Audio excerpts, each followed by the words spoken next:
Hi guys, you're watching Gravity Flying India and this is Shoaib Malik.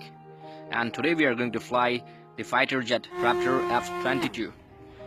But before flying, let me show you how it looks.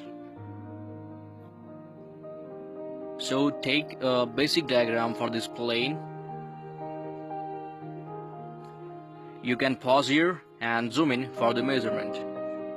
So with this help of this diagram, take a fiber sheet and tools, then cut the fiber sheet into the airplane shape, then paste your thermocol over it. Cut the two center line for fuselage fitting. Paste your armor thermocol under the nose section for the high strength, and here have it ready for flying.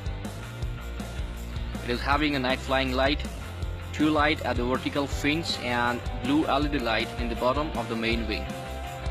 So with this help of this plane, let we go for flying.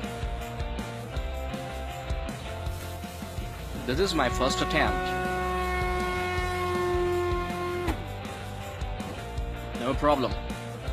Second attempt.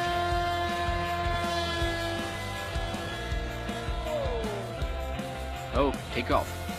Okay, I want to mention in this video that the best portion of this video I like is the landing of this plane, and you can also see the small plane in the belly of this plane. I'm going to drop this small plane in air, and the dropping is right here.